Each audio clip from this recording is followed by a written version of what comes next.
It will be a true crime takeover in San Jose, California on Thursday, February 22nd.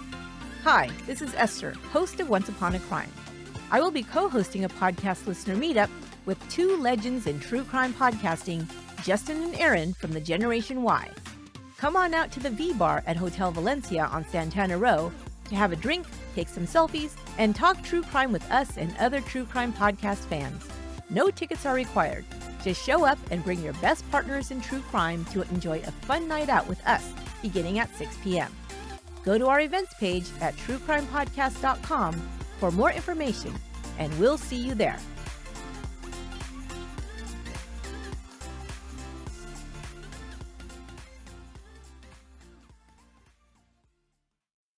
This podcast details true crime cases.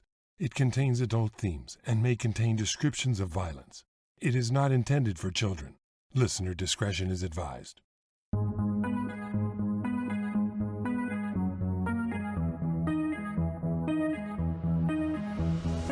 Thank you for joining me for today's episode of Once Upon a Crime. This week we're concluding a 3-part series about the kidnapping of Colleen Stan.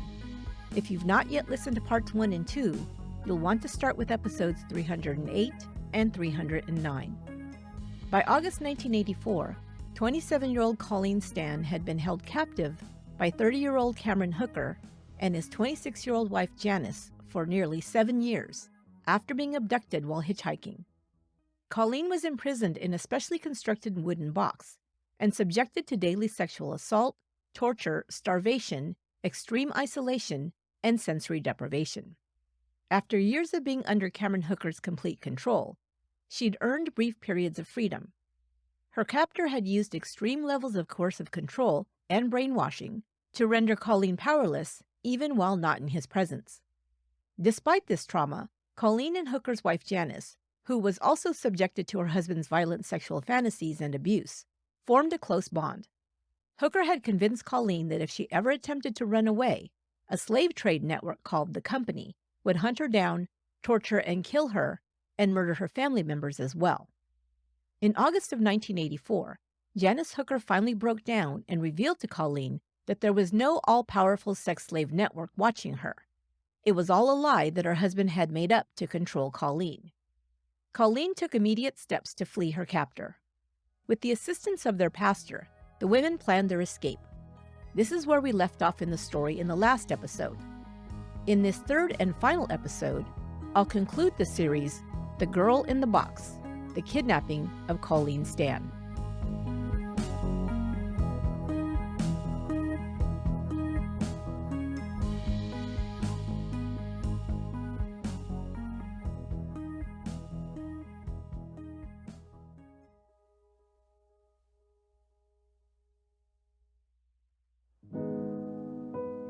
On August 10, 1984, Colleen called her father and arranged to catch the bus home to Riverside, California. Before leaving town, she'd placed a phone call to her captor, Cameron Hooker. She informed him that she was leaving and knew he'd lied to her for years. She told Hooker that he no longer had any control over her. The next day, Colleen arrived back in Riverside and was greeted by her ecstatic family. Over the next several days, her story tumbled out as she shared with her family the terrible ordeal she was forced to endure during her 7-year absence. But Colleen declined to file a police report. She'd given Janice her word that she wouldn't go to the police. Janice begged her not to, saying that her girls would be left without parents as both she and Cameron would surely be arrested and sent to prison. Colleen and Janice had spent much of their time over the last few months reading the Bible and praying. Now they decided that Cameron Hooker should have the opportunity to repent his sins and be forgiven. They both expressed hope that he would change his ways. Colleen moved in with her father, Jack, and tried to return to a normal life in Riverside. She found a job working in the housekeeping department at a local hospital. She'd spent years in forced servitude while held prisoner. Colleen spent much of that time cleaning for the Hookers. Her supervisors at her hospital job found her to be very hardworking, and she was well-liked. By outward appearances, Colleen appeared to be making an effortless transition back to her former life after her horrible 7-year ordeal. She exhibited no great distress, nor did she suffer from an emotional breakdown. She remained very calm and matter-of-fact as she went about her life, free from Hooker's abuse and control. Janice Hooker had fled to her parents' home with her daughters. At first, she was terrified to speak to her husband, given how violent and vindictive she knew he could be. She also feared he would find a way to coerce her into returning to him. But to Janice's surprise, he did nothing. This reaction was the last thing she expected. Cameron Hooker appeared to sink into a depression after Colleen and his wife left. He had broken down into sobs when he received Colleen's phone call, informing him she had escaped. It was only after several days alone that Hooker called his wife and begged her to come home. He promised to attend therapy and give up bondage if it meant having her back. After a week, Janice consented to come home. The couple began attending church together and entered into couples therapy with Pastor Dabney. Janice told the clergyman that her husband was a sadist, but it wasn't long before Cameron stopped attending sessions despite his announcement that he was now a born-again Christian. He decided that God had forgiven him and he no longer needed any help.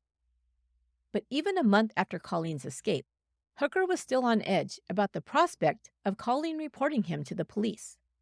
Seeing her husband become more agitated, which she knew might make him capable of anything, Janice made a suggestion. To ease his mind, she suggested they destroy everything that could be used as evidence against them. Reluctantly, Hooker agreed to dispose of his bondage equipment, pornographic material, and photos of Colleen and Janice in bondage that he had taken and developed himself. They destroyed everything in a burn barrel on the property. But not everything was incinerated. Janice secretly hid some items from her husband. His quick shift in mood from when he'd begged her to come home to quickly returning to his controlling and narcissistic behavior had sent Janice into a panic. It had barely been 6 weeks since Colleen's escape, and her husband was already expressing the desire to kidnap another woman. He'd always talked about wanting more than one sex slave, and he now began to obsess over finding another young woman to take Colleen's place. Janice felt like she wouldn't survive another ordeal like the one they just ended, and she did not want to be complicit in another woman's kidnapping. Her anxiety grew to the point that she was unable to eat or sleep, so Janice returned to her parents' home. Almost immediately, her anxiety attacks began to dissipate. Over 500 miles away, Colleen was getting on with her life, but she still felt a strong tie to Janice. Even after returning home, she called Janice almost daily. They exchanged letters, and in one, dated September 19th, Colleen wrote, "I do not want to play God, and I forgive you and Cameron for all things. It's done." However, deep down she was also finding it challenging to disconnect from Hooker completely. He'd controlled everything she did, and she'd been dependent on him for her basic survival. He had taken possession of her body and mind and convinced her her only chance of survival was to submit to his will. The trauma bond Colleen had developed with her captor made it incredibly difficult for her to sever contact with him completely. She spoke with him a few times over the phone. Once, while Janice was away, Hooker called Colleen just to ask her how to make a tuna sandwich. Colleen told Hooker she forgave him and would pray for him to turn away from his life of sin. Cameron and Janice were anxious to ensure Colleen would keep her promise not to go to the police. It was a challenging situation for Colleen's family. They desperately wanted her to press charges, but she refused. Angry about what Colleen had suffered, her cousins began making threatening calls to the Hookers. To calm the situation, Colleen stopped communicating with the couple. She may have also done so soon after Janice left Cameron for good.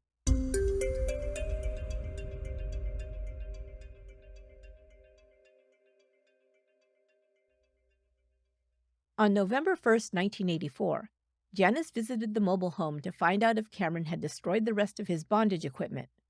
She was distraught to learn that he had not. She was now sure he had not repented or changed at all. A week later, a friend in whom Janice had confided suggested that Cameron might become a risk to their daughters. Disturbed by this possibility, Janice took decisive action. She contacted Pastor Dabney and confessed everything.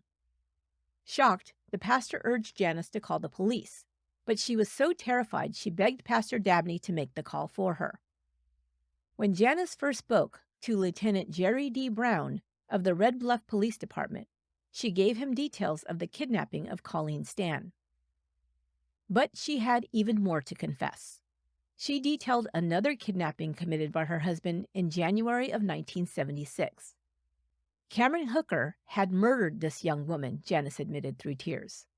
Detective Al Shamblin of the Red Bluff Police Department was assigned to investigate this alleged crime.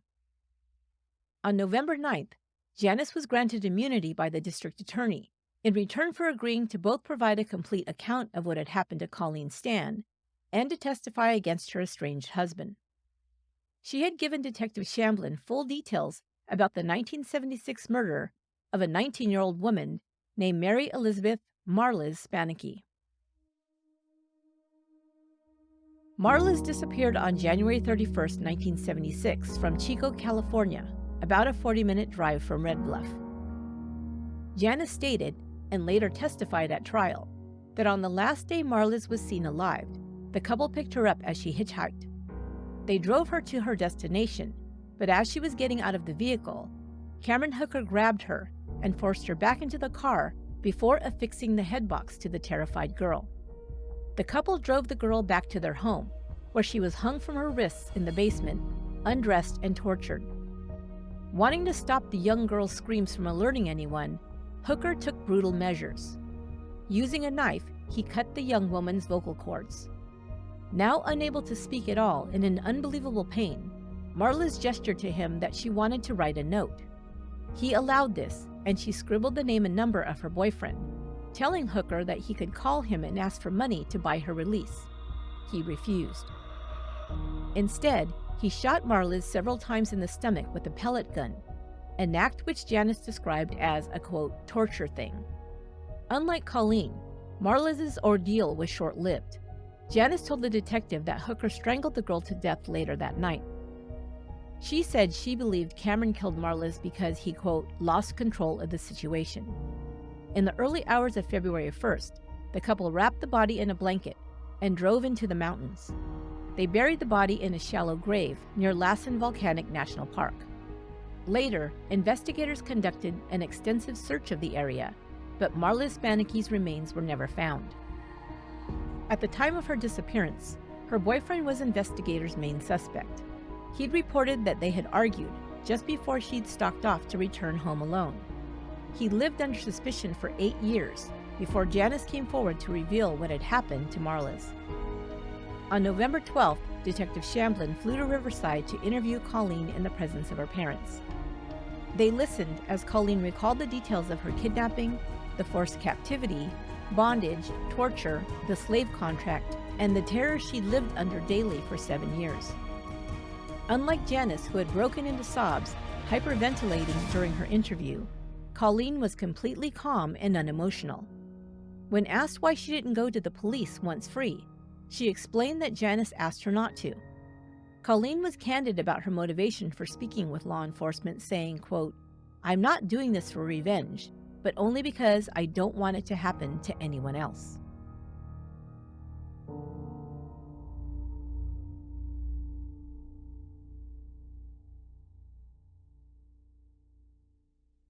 On November 18, 1984, Hooker was arrested at his home and taken to the Tehama County Jail. Despite the appalling crimes he was accused of, the 31-year-old had no prior criminal record of any kind.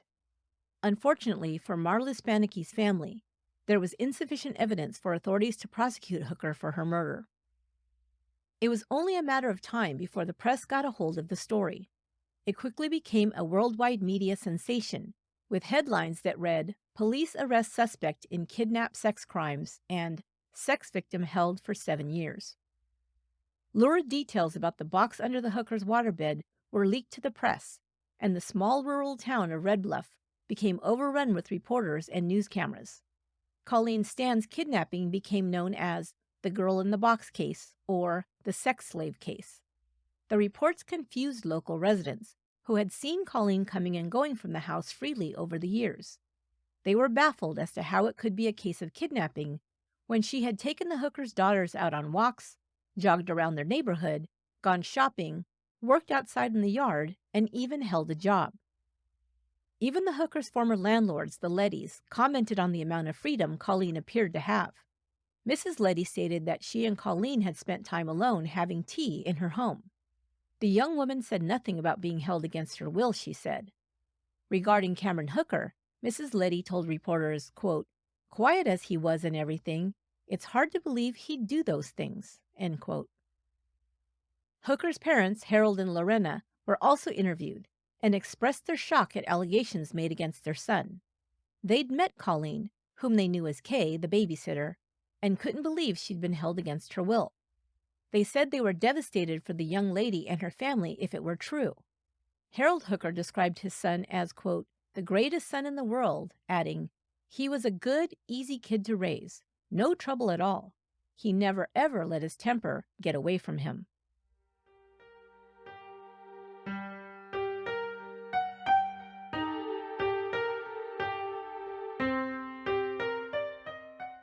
After Hooker's preliminary hearing in Tehama County, Judge Dennis E. Murray ruled that the accused man would go to trial on one charge of kidnapping with the use of a deadly weapon, 3 counts of false imprisonment, 7 counts of forcible rape, 2 counts of abduction for illicit relations, and single counts of forced sodomy, forced oral copulation, and penetration with a foreign object. Hooker pleaded not guilty and was held on $500,000 bail. Janice, who was central to the prosecution's case, had experienced a change of heart about testifying against her husband. She told prosecutors that both she and Colleen were brainwashed by Cameron, comparing him to infamous cult leader Jim Jones. Like Jones, Cameron used the Bible to convince the women what he was doing was justified and for their benefit, she explained. She began to make excuses for her husband, whom she still believed and loved. She was also emotionally dependent on him. Janice turned on Colleen, saying she knew for a fact that Colleen hadn't been raped and claimed she could, quote, "destroy Colleen's story." Janice asked to speak with her husband's defense attorney, Roland Papendick, but since she was a witness for the prosecution, Papendick suggested that Janice share this information with her own attorney, Ron McIver. Things weren't going to be easy for Hooker's attorney in building a defense for his client. During Papendick's first meeting with the defendant, he asked Hooker how he met Colleen. Hooker replied, "I kidnapped her." The case wasn't going to be a slam dunk for the prosecution either, however. It was going to be a struggle for the prosecution to explain to a jury why Colleen hadn't contacted police after her escape, and about her trip to Riverside in 1981. They knew jurors would find it difficult to fathom how a grown woman could have spent years living in a box. Even though the Hookers had burned a lot of the physical evidence implicating them, some items were still recovered from the property, including the waterbed and the box built underneath. Investigators disassembled the entire thing and moved it from the trailer to log into evidence at police headquarters. Colleen's original slave contract had been destroyed, but Hooker's insistence on documenting everything on film would be his undoing in this regard. He'd taken a photo of the signed contract, but it had gone into the burn barrel. A celluloid slide made from the original photograph was found hidden in the pages of a book that Hooker had forgotten about. Janice was very upset upon learning that additional slides were also recovered that depicted her being hung from hooks, stretched on the rack, and bound in various ways. On December 20th, just after Hooker was arraigned on Colleen's kidnapping charges, a Chico newspaper reported a statement made by Red Bluff's chief of police. His detectives had been given a detailed confession regarding Cameron Hooker's involvement in the Marla Spanicki case by his wife, but they would not be taking any action in that matter at this time, he stated. Spanicki's case was separate from the kidnapping of Colleen Stan, and that was the case they were proceeding with at this time, he explained. But the information about Hooker's involvement in Marla Spanicki's disappearance caused Red Bluff residents to begin changing their perception of Cameron Hooker. Initially, many locals refused to believe the allegations, defending Hooker to the press and to outsiders. Upon learning about the details of Marla's murder from Hooker's wife, residents of Red Bluff began to suspect that they'd had a monster in their midst all along. If Hooker was found guilty on all charges, he was facing 115 years in prison. But Tehama County didn't have the financial resources to try him on every charge. So the DA, James Lang, was instructed to seek a plea deal to avoid bankrupting the county. In response, Roland Papendick made prosecutors an offer. Hooker would plead guilty to the kidnapping charge, abduction to live in an illicit relationship charge, and false imprisonment in return for the sex crime charges being dropped. They also wanted to stipulate that testimony about Marliz Spanicki's case be kept out of the trial. Hooker still planned on arguing that all the sex acts he had engaged in with Colleen were consensual and that he should be allowed to introduce evidence of Colleen's sexual history prior to her kidnapping. If the deal went ahead, Hooker would go to the county probation department for a sentence recommendation and likely receive just a few years in prison. The prospect that he could be out on parole in less than 5 years was very real. But just before the plea deal was due to go before Judge Murray, the assistant district attorney for the state of California stepped in. He announced that a plea negotiation based on lack of funds was inappropriate. If the county proceeded with this plea deal, the state would try the case, with the cost billed back to Tehama County. As this would be even more expensive, it was decided that Hooker would go to trial on all 16 felony charges. Roland Papendick's filing for a change of venue, based on the adverse pretrial publicity, was granted a month before the trial began. Proceedings would be held over 200 miles south of Red Bluff, in Redwood City, the seat of San Mateo County, in the San Francisco Bay Area.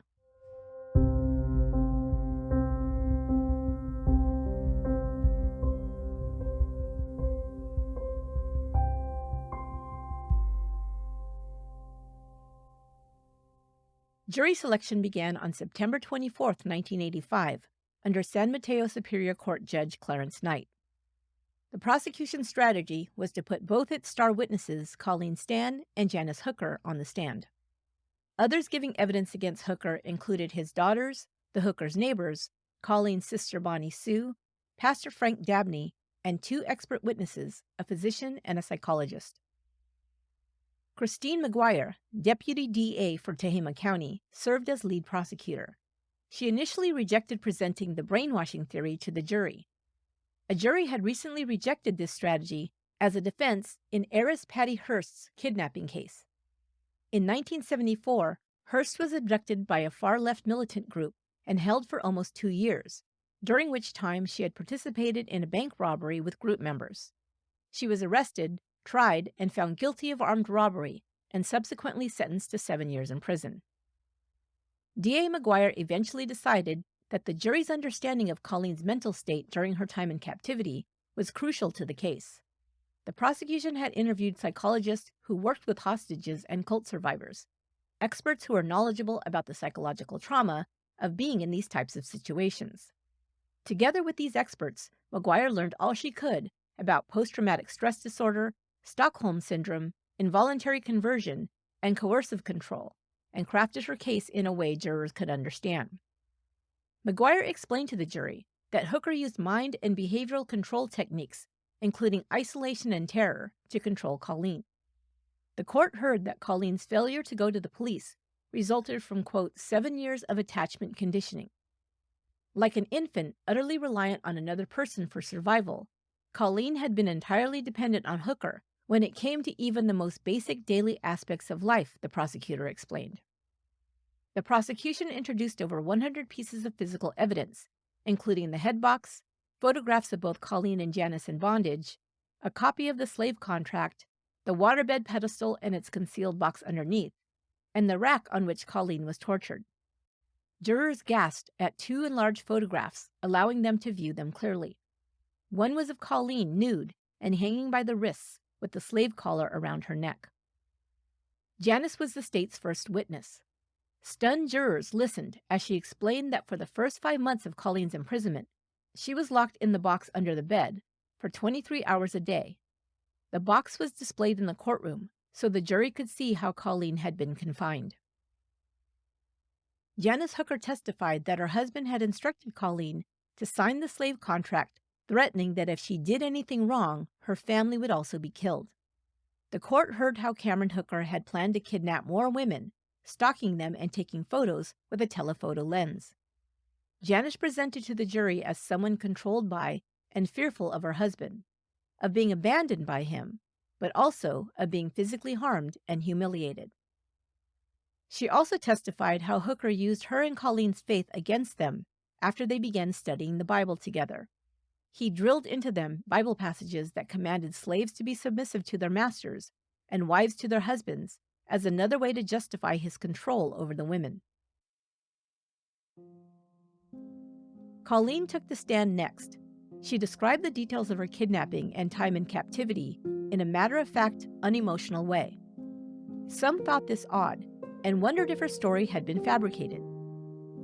But her flat emotional affect was later explained by the state psychologists as a result of the extreme trauma she'd suffered over a prolonged period. As Colleen described how Hooker attached the headbox on the day she was kidnapped, a female employee of the DA's office entered the courtroom. She'd volunteered to have it placed on her head to demonstrate to the jury how it worked.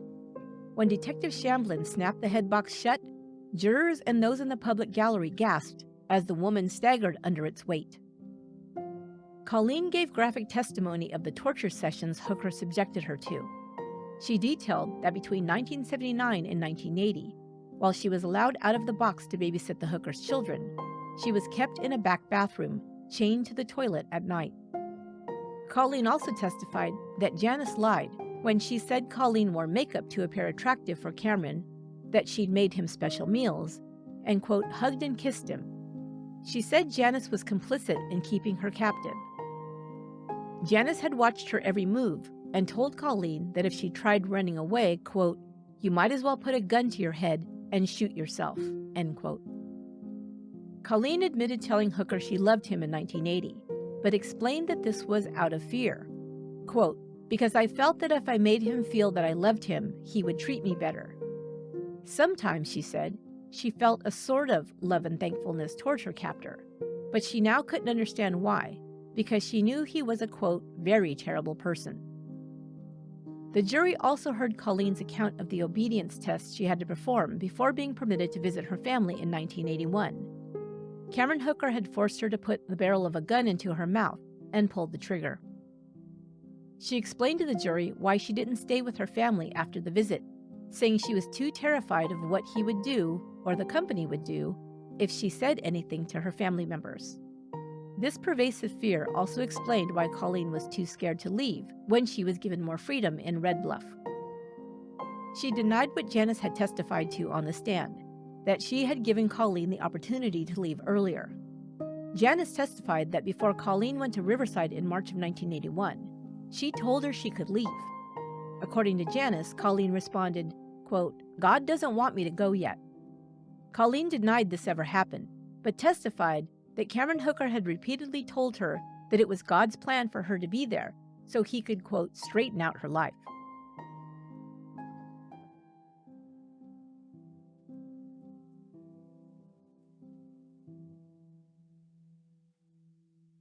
Colleen's younger sister, Bonnie Sue, testified about the 1981 visit to Riverside. She stated that during the phone call before the visit, Colleen's voice, quote, sounded shaky, and she wouldn't say where she was or give any other details. Bonnie Sue recalled that during the visit, the family met Hooker, but she saw no affection or words of endearment between her sister and the man who was introduced as her fiancé. Colleen hadn't even mentioned Hooker was her fiancé until just minutes before he arrived to pick her up, Bonnie Sue said. She said she never believed they were a couple.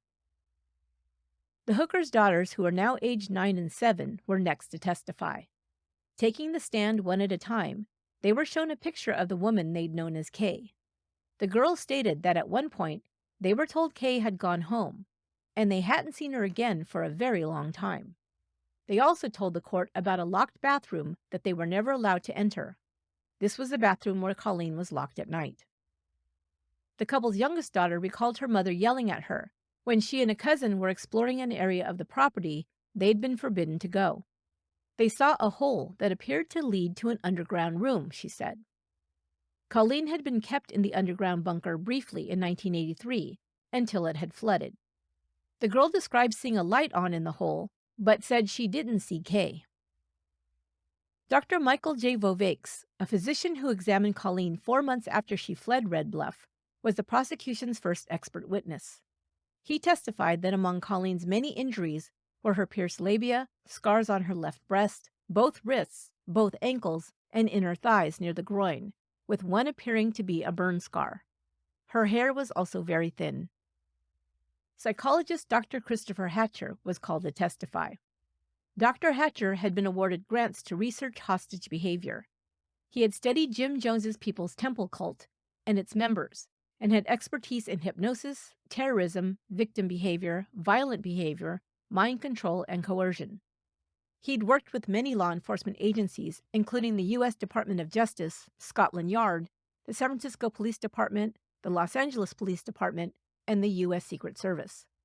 Dr. Hatcher spent hours interviewing both Colleen and Janice and studied reams of evidence in Colleen Stan's abduction. He explained to the jury the methods Hooker had used to break Colleen's will. He'd created an atmosphere of total dependency on him for her basic survival until Colleen felt she had no choice but to obey his every order.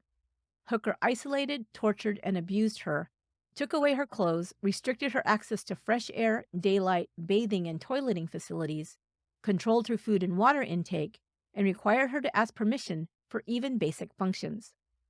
He threatened not just her life, but the lives of her loved ones should she disobey. He also described even worse torture and death that awaited her if she were to be sold by the company slave traders. Colleen was manipulated into believing that only by remaining a slave to Hooker would she survive. Dr. Hatcher testified that Colleen's imprisonment closely followed a series of techniques, quote, initially developed by the Soviets and Chinese to establish coercion to a degree in which a person essentially gives up their overt resistance and will do whatever they are asked to do, end quote. He explained how Colleen's kidnapping and imprisonment by Hooker closely followed this model of coercion. Following an unexpected abduction, captors enforce isolation as soon as possible in a cell-like environment while refusing to answer the victim's questions. Increasing their levels of fear, anxiety, and vulnerability is achieved by beginning humiliation and degradation via physical and/or sexual abuse and torture, lack of privacy, and control of basic bodily functions. Sleep disruption by enforcing sensory deprivation via unpredictable and prolonged exposure to daylight and darkness disorients a victim and makes them feel even more disconnected from a typical human experience. Inflicting punishment for no apparent reason maintains a pattern of physical, sexual, and psychological abuse in a world where the captor is the only source of information or human interaction for the victim. Captors using this technique provide a model for the captive on how to please the captor, and like Cameron Hooker, captors minimize the need to constantly monitor their victims by communicating threats of violence or death to them and their loved ones if they dared disobey. Dr. Hatcher also explained that information about such techniques was available in bondage, discipline, and sadomasochism literature, which Hooker consumed. He described sadomasochism as, quote, more than just bondage and discipline. It's the giving and receiving of pain that is involved in generating sexual excitement, though typically these acts involve consenting adults, he explained. Hooker's behavior was atypical and on the extreme end of the scale. The doctor described Hooker as someone whose drive for sadomasochistic stimulation is, quote, so strong they will take an individual, imprison them, and sometimes kill them in the process of completing their various fantasies, end quote. Although the psychologist couldn't explain what caused Hooker to be driven to such violent sexual desires, he did describe how the need for these types of stimuli in the process of sexual gratification typically starts at puberty. A person who finds himself sexually gratified only by violent images or actions may have been exposed to images of people being tied up or tortured as their initial introduction to sexuality. While they might find this disturbing at first, it becomes their primary source of sexual arousal. But they also feel shame about this and keep it a secret. In an attempt to understand this sexual drive, they may delve further into publications with this type of imagery, BDSM magazines, etc. This reinforces the behavior, and they become even more driven to act upon it. In Hooker's home library, investigators found articles with titles like Captive Maid, Sex Slaves for Sale, and Actual Case Histories of Sexual Slavery. In terms of victims who are subjected to forced compliance with kidnappers, cult leaders, etc., Dr. Hatcher described how it affects their mental state and their inability to act or save themselves. He said it was, quote, not just that a person is pressured to do something or not do something, but their whole adult process, their values, their way of looking at the world is changed completely, end quote.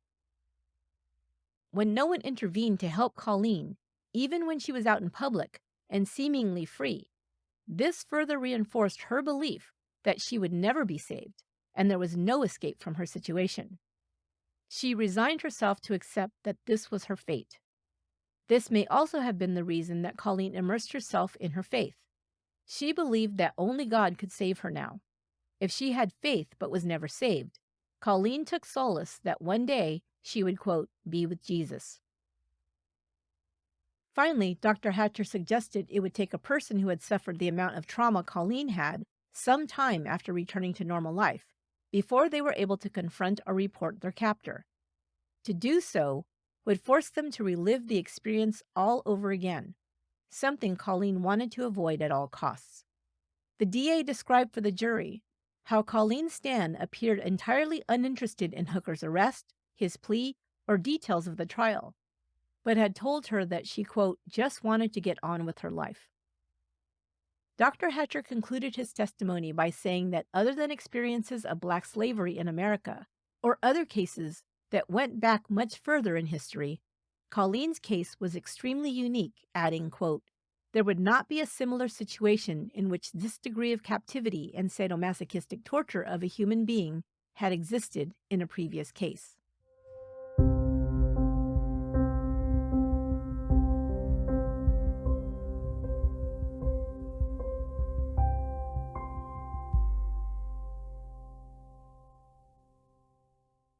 To the surprise of the jury, Cameron Hooker took the stand in his own defense. As part of his defense strategy, he admitted to kidnapping Colleen, but claimed that once the family moved to the mobile home in April of 1978, she was free to go but chose to stay. Roland Papendick countered Janice's testimony by painting her as a scorned and jealous wife who lied to get back at her husband. The defense also claimed that Janice, not Cameron, insisted Colleen be put back in the box and remain locked away from 1981 to 1984. Hooker also admitted to keeping Colleen in a box and engaging in bondage with her, but he insisted Colleen had consented to these acts with him. He claimed he'd helped Colleen by, quote, getting her off drugs. He said that after she'd been taken to his home, within a day or so, she had become very sick, quote, with drugs and all that, end quote. He said he knew nothing about drugs, but had held Colleen's hand and talked with her while she went through withdrawal. Hooker also claimed he had had no interest in having sex with Colleen. He said that she had just slept a lot for the first 3 months or so, adding that she was, quote, really down on her parents and family and had nowhere to go. He said that he and Janice had, quote, faced the fact that we were stuck with her for a long time. Over time, he said he and Colleen became very close. He claimed that she could have left several times, but she chose to stay because she loved him. To convince the jury of this, the defense presented witnesses who had seen Colleen doing yard work, jogging, and riding a bike near the property. Colleen's former King's Lodge motel co-workers testified that she came and went of her own accord. Roland Papendick introduced into evidence testimony about Colleen and Janice's night out in 1980, when they went to a bar and met men. The defense also presented evidence of phone calls between Colleen and Hooker after she was free. When it came to addressing the trip to Riverside in 1981, Hooker explained that Colleen was alone with her family, but was never kept against her will, and returned voluntarily to Red Bluff with him. The defense presented a photograph taken of Colleen and Cameron Hooker at her parents' house in Riverside, which was described in the last episode. If you'll recall, in the picture, they look like a happy couple, with Colleen's arms draped around Hooker's shoulders. Colleen testified that she'd posed like this for the picture to comply with Hooker's order that she pretend they were a young couple in love. He acknowledged lying to Colleen about the company, but said that a few months before they moved to the mobile home, he'd ended that ruse by telling her he'd bought her out of her contract. He also said it was Janice's idea, not his, to get Colleen to sign a slave contract. However, when cross-examined by the prosecution, He admitted that Colleen hadn't learned he'd lied about the company until August 1984, when Janice finally revealed this secret. It was Hooker's claim that Janice was jealous and wanted Colleen to leave, but he kept putting it off because he had, quote, fallen in love with her very deeply. He even went so far as to allege it was Janice who had used electrical wires to shock and burn Colleen, saying, "I just stayed out of it." He said that Colleen took care of the children day and night, while Janice went out drinking, partied with other men, and sometimes stayed out all night. The woman he'd kidnapped by force wanted to stay, he said. He claimed that he and Colleen had discussed marriage and hoped Janice would find someone else and leave.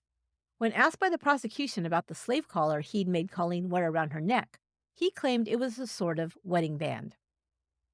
If it was Hooker's strategy to appear to the jury as a sympathetic character, a henpecked husband who'd fall in love with his kidnap victim, which is just bizarre, he instead came across as smug, cocky, creepy, and delusional. Other key witnesses for the defense included members of the Hooker's family. The court heard how the woman they knew as Kay the babysitter had accompanied him, Janice, and their daughters on a family trip to Burney Falls in 1984. There were photos of all of them together smiling. Colleen had also taken a trip to the lake with the family, including Hooker's brother and his wife, in 1980, where she'd learned to water ski. When she was cross-examined, Colleen admitted she told Hooker in 1980 that she loved him after he let her out of the box and began treating her a bit less harshly. When the defense presented letters in Colleen's handwriting they claimed professed her love, she responded that she'd always written poems, but these weren't, in truth, her feelings for her captor. However, she said she didn't correct him when he believed they were. During cross-examination, Colleen stated that Hooker had told her to write about her love and affection for him. Sometimes she just used the words that he repeated to her over and over. Some of these statements she'd put down on paper at his direction, including her feelings of passion for him, that her love for him was growing, her desire to be his wife, and her hope that one day she would have his baby. The defense called their expert witness, psychiatrist Dr. Donald T. Lund, to the stand. He also addressed the question of coercion and whether Colleen was a victim of mind control or brainwashing. It was Dr. Lund's opinion that Colleen was not coerced because she wasn't in physical captivity for the entire 7-year period. In his view, constant captivity was an essential requirement of coercion. Dr. Lund also testified it wasn't reasonable for Colleen to believe in the existence of an underground slave network such as the company. He said that a 20-year-old educated woman would understand she could have called police or other authorities if she needed help or protection. He instead suggested that Colleen had remained with Hooker because she had fallen in love with him. The defense cited the letters Colleen had written to Hooker, as well as telephone records establishing the calls she made to him after leaving Red Bluff. Even though Dr. Lund's specialty was psychiatry, he also provided an opinion regarding medical issues. He testified that hanging a person by their wrists for over 20 minutes would cut off their circulation and cause permanent damage to their limbs and cardiovascular system. The implication of his statement was that this treatment hadn't been inflicted on Colleen at all, given that she still had the use of her arms and no subsequent cardiovascular issues. Dr. Lund also disputed the claim that Colleen had been kept in a box for 23 hours a day for 3 years, stating that if this were true, he'd expect to see serious musculoskeletal damage. At one point in his testimony, the doctor referred to attention drills that Hooker had forced Colleen to perform at a moment's notice. He likened these to similar drills required of Marine Corps recruits. However, Judge Knight questioned this rationale, asking Dr. Lund if he equated Colleen's treatment with Marine Corps training. The defense would later use the judge's question in Hooker's appeal, claiming that it showed the judge's bias against the defense by discrediting their expert witness and attempting to make him look, quote, ridiculous.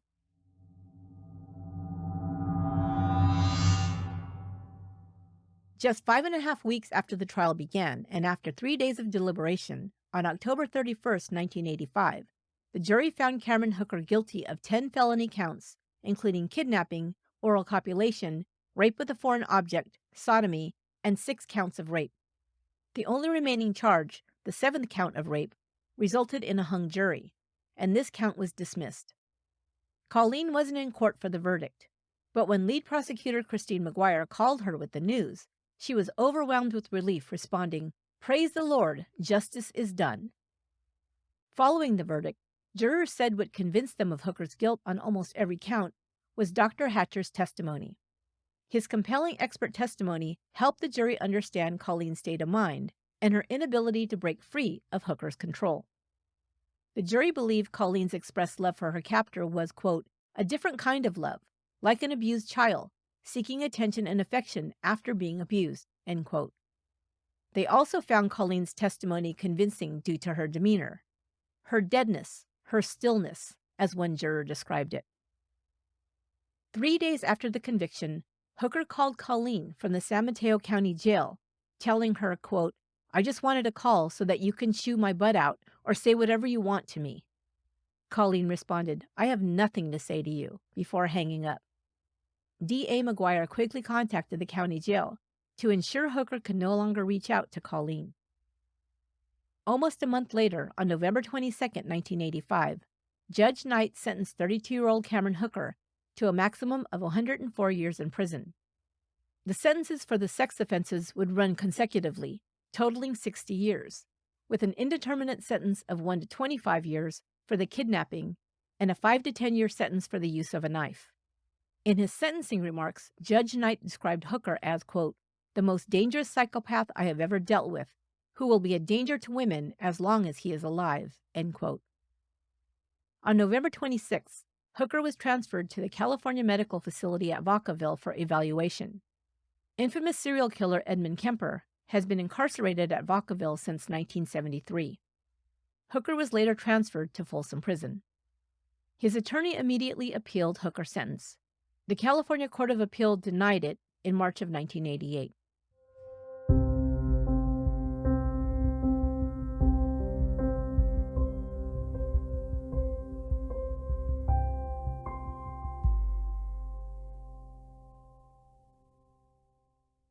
"26 years later, in October 2014, 60-year-old Cameron Hooker became eligible for parole.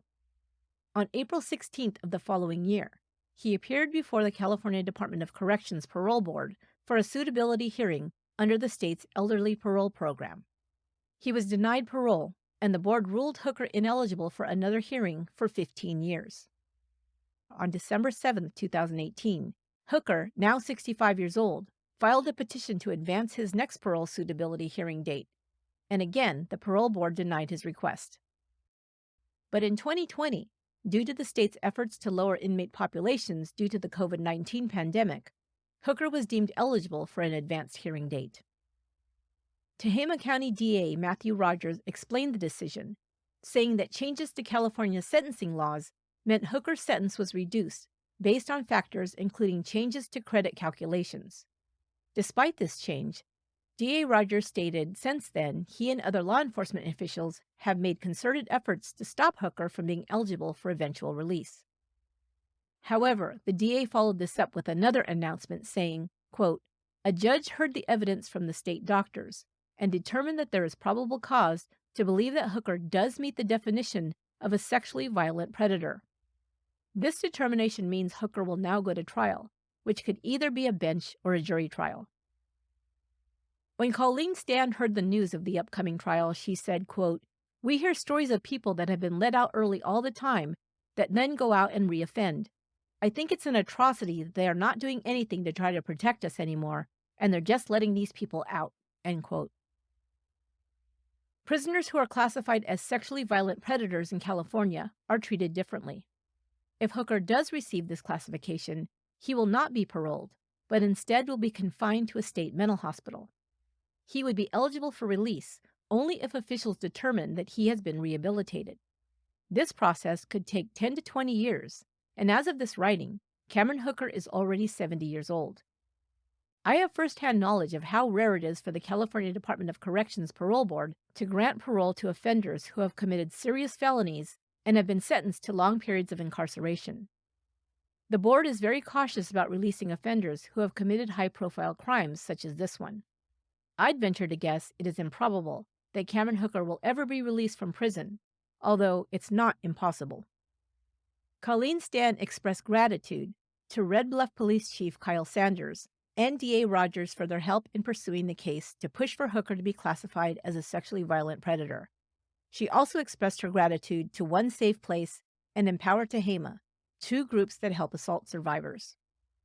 Cameron Hooker's trial is set to begin this year on March 9th, 2024.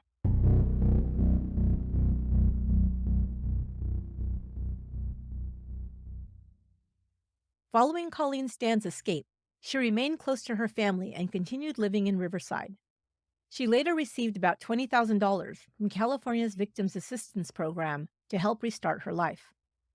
After filing a civil suit against Hooker, she was awarded $150,000 by his homeowner's insurance company. Colleen eventually returned to school and earned an accounting degree.